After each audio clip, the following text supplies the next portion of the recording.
Olá, resolvi fazer uma gravação, desabafo aqui nesta quarta-feira à tarde. Um dia muito louco, mais um muito louco nessa quarentena.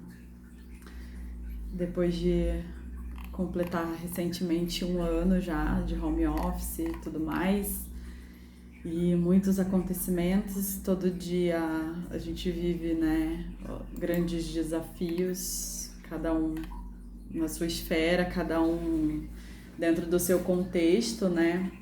Mas no meu caso, acho que cada dia tem sido um desafio no sentido de manter a mente ativa, né? De uma forma minimamente saudável, não pirar muito, mas também não ficar completamente alienada, né? Buscar formas de poder, de alguma forma, mesmo em casa e ainda principalmente diante de todos os privilégios que eu tenho, de poder, de alguma forma, passar informação, né, auxiliar, enfim. E aí aconteceu recentemente um episódio que eu precisava muito falar sobre isso. Tipo, no primeiro momento eu ignorei, deixa quieto, né? Tem gente que não vale a pena, mas eu continuei pensando sobre isso porque, na verdade, esse episódio pontual, né, a opinião dessa pessoa pontualmente, isso diz muito sobre a situação geral, né, a situação calamitosa, tanto do ponto de vista da questão sanitária mesmo, né, tanto em Sorocaba quanto no estado de São Paulo, no Brasil, enfim. E o quanto ainda passado um ano da pandemia, né, a capacidade de entendimento, de dimensão de algumas pessoas é, não, não evolui. Eu vi muitos casos, particularmente, tanto em esferas dos meus convívios sociais, que nitidamente houve uma mudança de postura conforme a pandemia e a situação foi se agravando, mas algumas outras pessoas não conseguem. Não conseguem, e tudo bem, as pessoas têm limitações. Só que diante dessas limitações que cada um tem, ainda assim existem outros tipos de limitações, né? Outros tipos de questões que estão relacionadas à nossa individualidade, mas que de tanto isso ser tratado com individualidade na nossa sociedade, a gente não consegue mais enxergar o coletivo e não consegue entender o nosso papel de indivíduo no meio dessa lama toda que a gente está vivendo. E aí o episódio foi o seguinte, né? No sábado eu fiz um post, repostei, como eu faço com muitos conteúdos aqui que eu acho interessante no meu perfil. Eu tenho um perfil público, e posto coisas de assuntos gerais e da minha vida, não vejo problema nenhum nisso. Gosto de ter essa interação, gosto de pensar que eu posso ser uma multiplicadora de assuntos que sejam relevantes, tanto da minha vida quanto de outros assuntos. E aí eu repostei um conteúdo que era uma arte bonitinha, né, do Snoopy, a turminha dele, que fala não é só sobre não ficar doente, é sobre querer que ninguém fique também.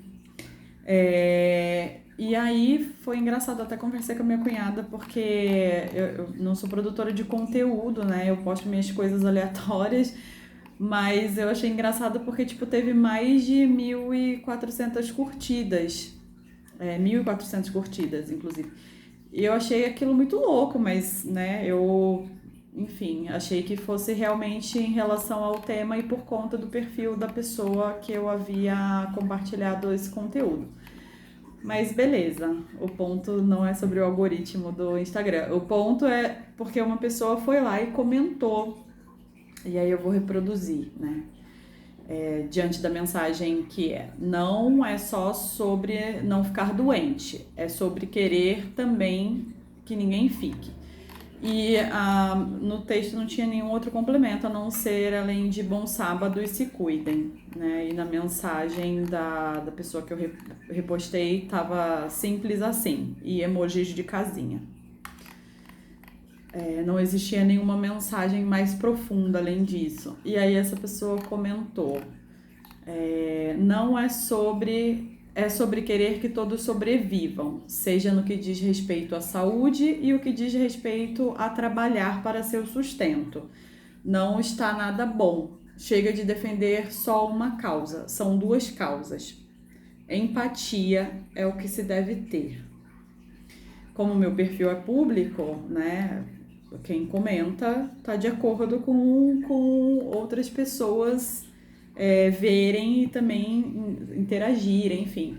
E aí eu olhei isso e eu fiquei, né, tipo, pera, onde está a falta de empatia, né? Vamos lá, reli todo o conteúdo, reli a mensagem. E aí eu fui interagir com essa pessoa, né? Não é alguém da minha rede de contatos, de amigos. E aí eu fui questionar, né? Exatamente que outra causa fora a vida, né, deveria ser defendida, porque até onde eu sei, pessoas mortas não trabalham, né? E a gente tinha chegado, infelizmente, num número de 300 mil mortos que não trabalham. E além disso, né, eles não movimentavam mais a economia e suas famílias, né, perderam entes queridos, tipo, enfim. E aí eu falei um ponto mais específico também sobre a minha experiência da perda do meu pai por conta da Covid. E aí o meu ponto foi até onde eu percebi que a gente já vinha caminhando e onde a gente chegou agora com mais de 300 mil mortos, com essa justificativa de salvar a economia e emprego, é que nada funcionou, né? Porque as pessoas continuaram morrendo. E questionei de novo sobre esse ponto, sobre a falta de empatia. E aí essa pessoa voltou e respondeu coisas muito aleatórias, mas não especificamente sobre qual era o argumento, qual era o ponto, o que exatamente ela entendia que eu... porque eu não estava sendo empática em relação a esse assunto. Então, ela simplesmente só falou que eu tenho toda a razão e que era para eu perder o meu tempo com a minha família e não com a opinião das outras pessoas. Pediu perdão e que ia deixar de me seguir para eu não precisar mais me justificar. E aí eu fiquei pensando, falei, tem coisa bem errada aí, né? Essa pessoa, primeiro, não tinha um argumento, não estava disposta a conversar, abrir um diálogo, apesar de ter feito essa interação, apesar de ela ter iniciado, né, essa tentativa de diálogo, e provavelmente ela, né, queria desabafar, enfim, mas no final ela também fala sobre ter razão e eu não respeitar a opinião dela. Mas isso é bastante complexo, porque se ela não me deu opinião, eu não tive como concordar ou como discordar. E outra coisa que é complexo é a pessoa respeitar a opinião também pode acontecer na divergência. Eu posso respeitar a opinião de quem pensa diferente de mim e não quer dizer que eu seja obrigada a concordar com essa opinião, né?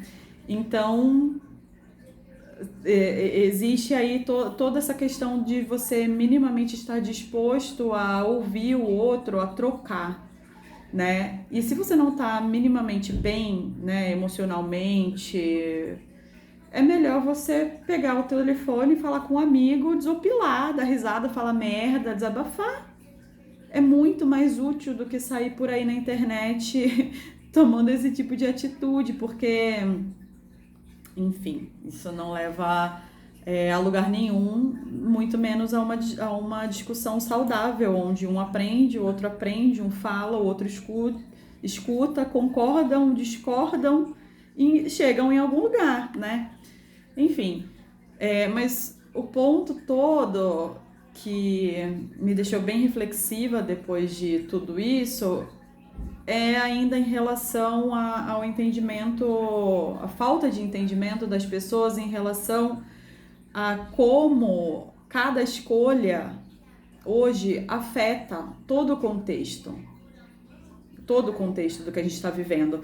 Porque para algumas pessoas é retirado o direito delas escolherem. Que pessoas são essas? Aquelas pessoas que precisam sobreviver. Aquelas pessoas que não têm a opção de parar de trabalhar, aquelas pessoas que não têm a opção de trabalhar de casa. Então, todo o restante que de alguma forma consegue, deveria estar buscando fazer algo para se conscientizar, para conscientizar os outros, para ajudar de alguma forma, né? E essa questão hoje de economia, essa questão de comércio, essa questão de como se movimenta, né, toda a cadeia produtiva e renda, ela não deve mais ser o foco, né? É muito fácil, eu sei falar, é muito fácil para mim falar isso, né? Porque eu tenho um emprego estável, eu tenho carteira assinada, eu tô há 1 ano trabalhando da minha casa, né, num lugar confortável, eu tenho comida na minha mesa, né? O meu companheiro também tem trabalho, eu não tenho filho, né? Tenho os gatos, né? Até o estoque deles de ração tá completo, mas ainda assim, dentro da realidade de cada um de nós, a gente precisa buscar isso que se perdeu, que é o coletivo. Não existe mais a lógica do porquê eu preciso, do porquê isso, do porquê aquilo. A gente já chegou numa situação onde as nossas bolhas se romperam, onde tudo agora que está diante de nós é a capacidade da gente conseguir colaborar para que o máximo de pessoas vivam e, consequentemente, o mínimo de pessoas morram. Porque é isso, porque não tem outra opção além da gente parar de olhar para os nossos umbigos e não pensar que não importa se eu não fiquei doente, mas nesse ciclo de contágio e de infecção, sempre vai existir o risco do outro, do fulano, do ciclano, que cruzou com qualquer um de nós.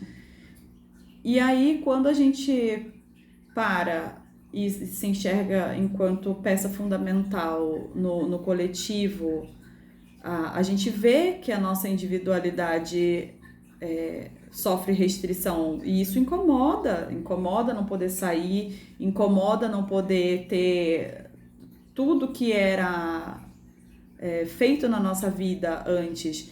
Mas se isso está acontecendo até de um ponto de vista macro, até de um ponto de vista de sentido para tudo isso, a gente precisa parar e refletir. Se tivesse dando super certo o nosso modelo exploratório, capitalista, altamente focado em produtividade e com zero foco no ser humano, com zero foco no meio ambiente, zero foco, e tudo isso era minimamente mascarado na tentativa de diminuir talvez algumas culpas por aí, a gente não estava passando pela situação onde a gente está. A última live que eu assisti do Krenak e do... Ai, me fugiu agora o nome. Eles falam claramente sobre como, o Krenak especificamente fala sobre como o vírus está completamente endereçado a nós humanos, porque nem uma formiga, nem uma borboleta, nem um passarinho, nem uma flor, nada, nenhum bicho, nem ninguém deixou teve sua existência comprometida, pelo contrário, né? Quando diminuiu a quantidade de humanos em determinadas regiões, até a natureza proliferou, né? Então, tudo que é o mecanismo de como a gente estava fazendo as coisas, né, em prol do dinheiro, em prol só desse foco em acumular, tá acabando. Tá acabando. A gente não precisa ter a possibilidade de sair da nossa rua, de sair na rua para trabalhar, para ter mais coisa que a gente não usa, que a gente não precisa, né? E agora eu achei aqui, era a live Sonhos para Adiar o Fim do Mundo com o Krenak e o Siddhartha Ribeiro. Muito interessante. E as pessoas parecem que durante esse 1 ano de pandemia, uma grande parte, né, não procurou refletir, não procurou de alguma forma entender o que está por trás de tudo isso, por trás do vírus, por trás de mudança, de dinâmica social, por trás de movimentação dos poderes públicos, porque até antes a gente já estava vivendo um caos, né, com o cenário de polarização política que a gente estava, mas hoje as coisas entram ainda numa amplidão ainda maior, uma amplitude ainda maior, porque as pessoas estão perdendo a referência. O dever do Estado de garantir saúde a nós independe se você tem um plano de saúde ou não. Independe se você tem condição ou não de acesso a um serviço de saúde que você considere melhor. Na luta que a gente está vivendo hoje, não importa se você tem o melhor plano de saúde. Não importa se você tem acesso ao melhor hospital, porque está tudo ruindo. E aí eu até ouvi pessoas falando que achavam um absurdo não terem as pessoas não terem o direito de comprar vacina, porque isso não é um direito que deve ser dado a um cidadão. Isso é um dever do Estado de prover a saúde. E prover a saúde também envolve prevenção, que é o que a gente vive no Brasil desde não sei quando exatamente, né? Desde que a gente adotou o modelo de uma república e que o governo assume esse compromisso de prestar saúde, educação, segurança, parece que a gente esquece. Parece que a gente esquece que existe toda uma estrutura que sempre suportou a população, seja na vacinação das crianças, seja nas campanhas. Agora a gente está vivendo uma situação pandêmica fora de proporção, não seria diferente. Essa responsabilidade não tem que ser tirada do governo. E aí é o nosso papel cobrar, e aí é o nosso papel fiscalizar, é o nosso papel como cidadão, de dentro das nossas casas, de dentro dos nossos condomínios, de dentro das nossas vidas. Ainda assim, a gente faz parte de um todo.